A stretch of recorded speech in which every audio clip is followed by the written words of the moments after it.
You're listening to Your Magical Midlife, the podcast for women 40 and up.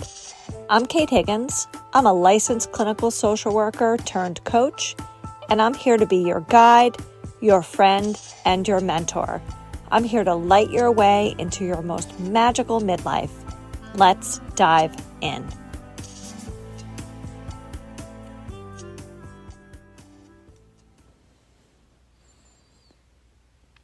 Wiley Women is a wellness brand that wants you to live your best midlife. Developed by a naturopath, they offer tinctures, supplements, and drink mixes. Wiley uses plant medicine and clinical studies to demystify and embrace the hormonal powers and hidden complexities of grown women from the inside. Female formulated and female founded. Plus, they offer free shipping and easy returns. I love the Unworried tincture, which has bacopa, holy basil, passion flower, and reishi. It helps calm my body and stops the spinouts. It reduces jitters and lightens my mood. Go to www.wileywomen.com and use code KATEH2O at checkout to get 20% off. That's www.wileywomen.com and use code KATEH2O for 20% off. One of the strangest things about being in midlife is that sometimes it feels like you're still in 8th grade or high school or 5th grade or whenever you can think of that was the most difficult time for you socially. I had an interesting experience this weekend. I vended for the first time at a really big event as Your Magical Midlife. I've worked many a psychic fair. I've done big parties as a tarot reader. I did the Gibson guitar Christmas party a couple of times. I've done the Coney Island fundraisers a bunch of times. I'm used to being out in the world in a certain way.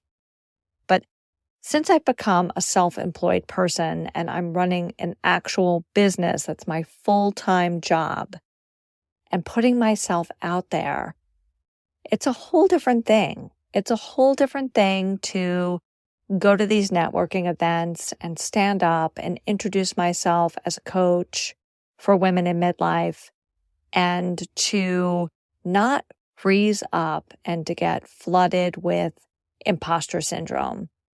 This Sunday, I vended at the Sarasota Women's Expo, and it was amazing. But the lead up and the build up was actually quite scary for me. I decided to vend at this expo at the end of December. And honestly, I am a very new entrepreneur. I didn't have all the things that you need to be at a trade show of any kind. I didn't have a concept for what my table would look like. I didn't have a concept for the little giveaways that you need to have to attract people to your table.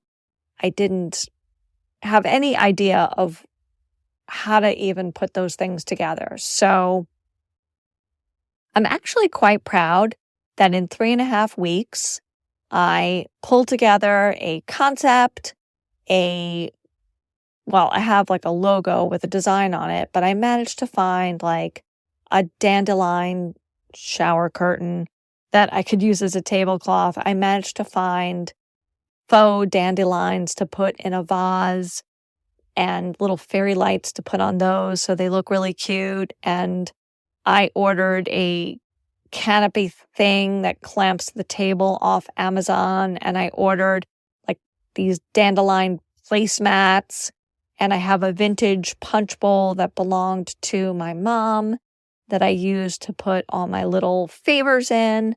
And I sat on the couch and I watched Bridgerton from its entirety, including the Queen Charlotte 6-episode tag on, and made 500 little giveaway baggies with my business card in them and a piece of chocolate and a little tarot card so I could give people mini readings as like a little incentive to them. And I got picture frames and I made a QR code that goes to my link tree. Anyway, I busted my butt for 3 weeks getting ready for this expo.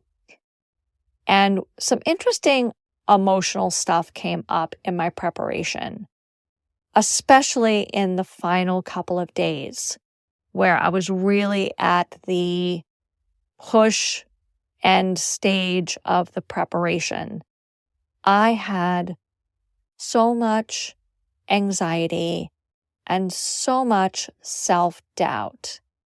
And even though when I'm sitting by myself, what I want to be doing, what I want to be doing in the world is crystal clear to me.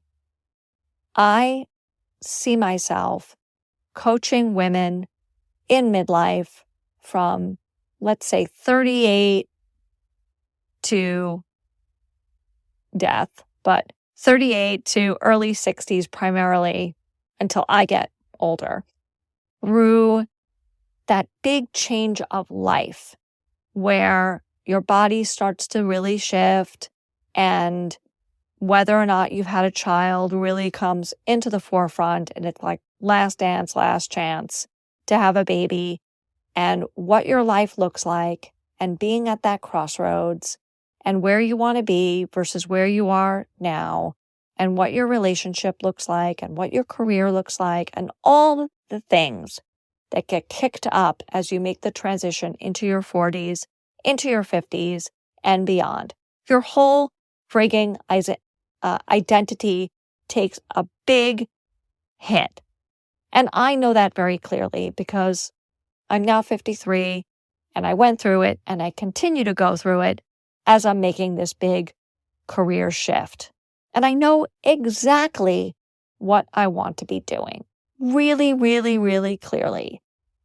However, as I was getting ready to really step into the world as Kate Higgins, midlife coach, as opposed to Kate Higgins, social worker, or Beelzebub, burlesque performer, or Kate Higgins, tarot reader and astrologer, all the other things that I've been throughout my life, to be stepping out into the world as a coach and a leader for women. In my head, I'm clear, but as I was getting ready to step forward, oh my God, the anxiety was crazy. And this, maybe I shouldn't even be putting this on my podcast, but I'm going to tell you anyway. And I'm telling you this because you probably will relate, and hopefully you'll hear yourself in this. I really wanted to get it right. And because it's really the life's work that I want to be doing, I was faced at that last moment with so much fear. Fear of being who I really am. Fear of showing up in the world as I really want to be.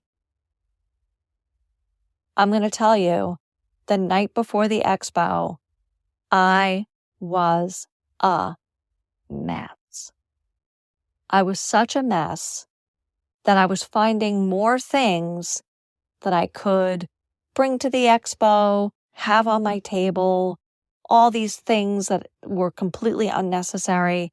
I was wandering in Hobby Lobby at 5:30 the night before the expo, instead of being at the lovely high-end cocktail party that was part of the ticket I had purchased as a vendor. I completely skipped probably an important component of this expo because I was having such a severe spin out that I couldn't even get done what I needed to get done. In fact, I got up at 4 a.m. the day of the expo, and I was still making like the little signs that I wanted to hang from my canopy. And I had to ask my partner to finish them for me because my hands were shaking. I had printed the things over and over. I had got like a drop of water on one of them, and then I had to print it again. And then, of course, our printer was low on ink, and I wasn't sure it was going to print. And oh, by the way, I wanted to send everything to Staples to be printed professionally, and Staples quoted me, a sum of money that you would not believe. I couldn't believe it. I could not justify spending $300 at Staples to have my flyers for my event that I'm going to throw in Sarasota printed and my little signs printed when I had already spent what felt like to me at the moment a small fortune on the tablecloth, the canopy, the placemats, the lights, the lamp I bought. That's like a dandelion lamp. By the way, this lamp is so friggin' cute. You wouldn't even believe it. But at the same time, I'm a new business owner and I know this is an investment in myself and it's something that you have to do. And this is part of running a business. And yes, I understand that. But I was spinning the frig out, man. My friend, it was a total spin. And at 5:30 in the morning of the expo, I was crying. I was hyperventilating. My partner had to hold me and calm me down and send me back to the bedroom to lay down and take some deep breaths while he completed my little signs and packed the car up for me. It wasn't cute. It was not cute. This is not how I want to be feeling about myself. And what is under that? What is under that? Are we ever going to feel like we are ready? The answer is no. You're never going to feel ready to step into your dream, and you have to push forward anyway.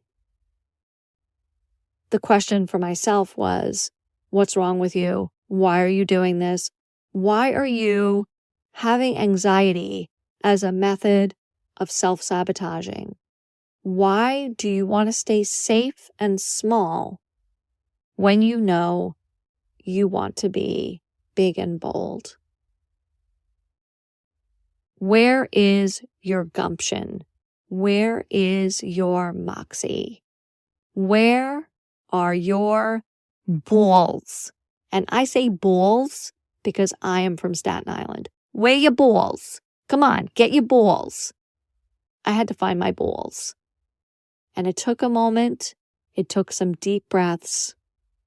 And I have to say, I'm very proud of myself. I got to the expo. My wonderful friend Sue came with me to the Ritz-Carlton. Okay, that was the other part that was really scary and intimidating for me. The Ritz-Carlton. I am a humble girl from a humble background. I went to a semi-fancy middle school, high school where I did not fit in, where my family did not have the kind of money other people's families had. So I have this working class, sometimes chip on my shoulder, sometimes imposter syndrome, sometimes this thing I tell myself where everybody knows I don't fit in. All these people are going to know that I'm not like them. I am not of their social stature. I feel like they're going to look at me and they're going to know. They're going to know because I don't have veneers. They're going to know because I don't have Botox. They're going to know because I don't have a Pilates body. They're going to look at me and they're going to know and they're going to judge me and they're going to reject me. And that's the lie I tell myself.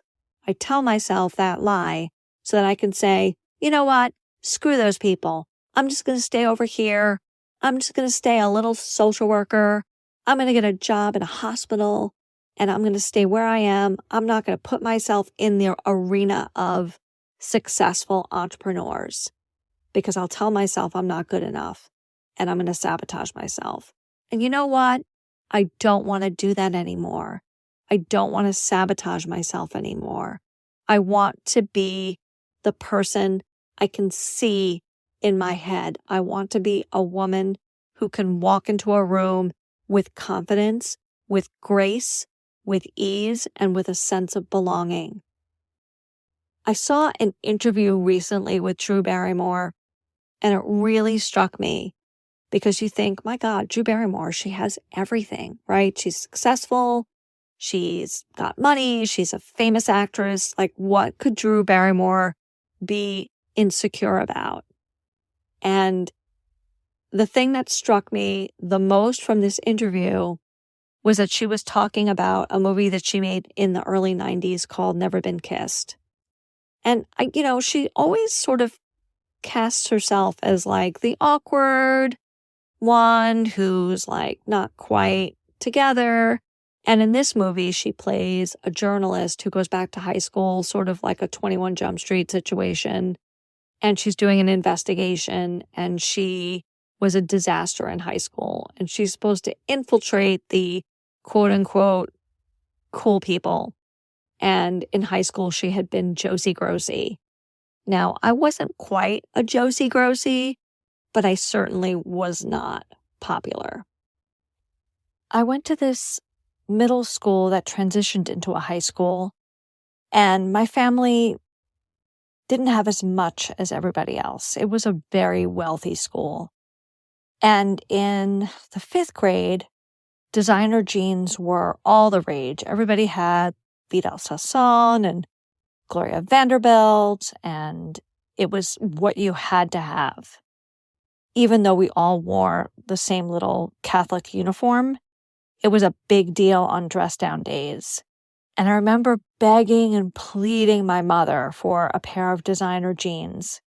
And much to my dismay, my mother embroidered my own name on the back of a pair of Levi jeans. And it was humiliating. I was so mad at her. Now, as a 53-year-old woman, I'm like, yeah, Mom, get it, Mom. But at the time, oh my God, it was the worst. So that's how I started off at that school, because I had transferred in. And then by the time we got to high school, Benetton and Swatch was what everyone was doing. It was what you had to have. And my mother holding firm to, that is a stupid thing to spend your money on. I'm definitely not buying you a $100 sweater from the Staten Island Mall. There was a girl in my high school who used to check people's labels on dress down day. And I remember her grabbing the back of my sweater and looking at it and being like, oh, this isn't a Benetton. And the hurt was so intense at the time because I was 15 and I was just desperate to fit in, desperate to get the approval of this snotty little bitch. And the snotty little bitches, they never grow out of it. Except I'm so grateful I've grown out, for the most part, except for my spin out on Sunday morning, worrying about the approval of that kind of woman. For the most part, I feel very grateful that I've grown out of seeking the approval from people who like to put other people down.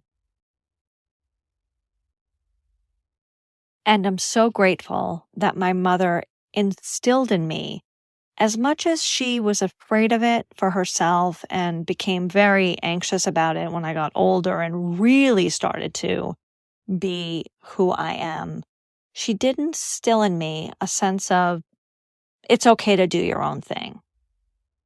By the time I had graduated high school, I had a pink plastic, I thought it was the coolest thing. I had this pink plastic watch that had a dome over the face of it that had spaceships in it and like planets. It was really cool. I didn't care that it wasn't a swatch. I was doing my own thing. And I am grateful that I was able to become that person, because living your own life and living life in a way that makes you happy is infinitely better than squeezing yourself in to make yourself fit in with everybody else. And I found my way in college. I found a subculture that I fit into, and then I found a subculture as a adult, a very niche subculture that I fit into, and I did fine socially. But the subculture people, they are not the cheerleaders, right? They are not the jocks. And when you are an adult and you are in the world, you are with all those people. And unfortunately, so many times, high school is never over, right? And especially, and I hate to say it, but it's true, there's a certain kind of woman that never gives up the power that she had in high school when she was the prettiest girl in high school, or she was the mean girl in high school. And now that I'm 53, I think, personally, there's nothing sadder than an aging mean girl. But at times, I still fall into that old pattern of being afraid of those women, being intimidated by those women. And believe me, some of those women were there. There were several hundred women at this event, and there were definitely some mean girls there. And I am not the kind of 53-year-old woman that does endless crunches or has an enhanced anything. I don't have an enhanced anything at this point. I dye my hair. That's about it. I walk in the morning. That's about as much as I'm willing to do. I take good care of myself, and I went and I got a manicure and a pedicure before this event because that made me feel a little bit like I fit in, and I wore a dress that I really like, but it was certainly not a designer dress, and I do not have designer shoes, or if I do, they're Fluvogs, and that is not the same as, a Jimmy Choo. A Fluvog is not a Jimmy Choo, especially to the kind of women who are at this expo. The $300 plus haircut, the $500 highlights, the facelift, and the $20,000 teeth, and the Botox, and the filler, and the lash extensions, and the hair extensions, and the spray tan, and the personal trainer, and all the things. And it's very easy for me to get intimidated. And I'll have to say, 97% of the women there were lovely to me. And the 3% of women who looked me up and down and dismissed me, I'm at an age where even after my spin out, after all those feelings, I blew it off that morning. I got it out of my system, and I was able to withstand the 3% rejection, the 3% of women who looked me up and down and kept walking. What I observed, and what's really interesting, is that a lot of women in that category, the 3% of women in that category who are in my age range, who looked at my little sign, my You're a Magical Midlife sign, I could see their internalized fear of aging flash across their face as they looked at my sign and were like, oh no, not me. Not me. That's not me. My frozen face and I are moving along. And that's just fine. I am getting to at a point of acceptance, and it is an everyday decision where I have to decide that I am perfectly okay with not being everyone's cup of tea, and that's fine. And not everyone is for me, and I am not for everyone. And that is one of the best gifts of being in my 50s. It really started to happen in my 40s, but now that I am fully menopausal, it's not that I don't give a fuck, because that would be a lie. That would be bravado talking to say that I don't care at all, because of course you care. Everyone wants to be liked, right? Of course I care. No one wants to be rejected. That's human nature. But I care a lot less. And I'm much more interested in the people who I did connect with that day. And there were so many of them. And I'm so grateful. So here's to more putting yourself out there. I want to hear from you if you relate to this. If you ever have that old middle school anxiety, if you are someone who related to or identified with Josie Grossi or Wiener Dog from Welcome to the Dollhouse or Little Miss Sunshine or any other underdog out there, you're my people. You're my peeps. And I want to connect with you. Let's do this. Let's love ourselves. Let's move forward. Let's walk into this next era of our lives with absolute confidence, knowing that our authentic selves are the absolute best self. Let's see what card is going to coincide with this episode. I bet we're going to pick something. I don't know. I hope we get something that will actually relate. And the card for this episode, oh, perfect. The card for this episode is the Four of Cups. This is about tuning into yourself and tuning out those little whispers, those little nagging anxieties, those whispers, gossip, the self-criticism, the self-doubt. Tune it out and tune into yourself. Center yourself and know that deep down you are solid and you are centered. Have a lovely week, my friends, and I'll talk to you next Thursday. Thanks again for listening to Your Magical Midlife. I'm Kate Higgins, your host. You can follow me on Instagram at Your Magical Midlife. You can check out my offerings on my website, www.yourmagicalmidlife.com. I offer one-to-one coaching, group coaching, retreats, a blog, and this podcast. Please remember to like, rate, and review to keep me in those algorithms.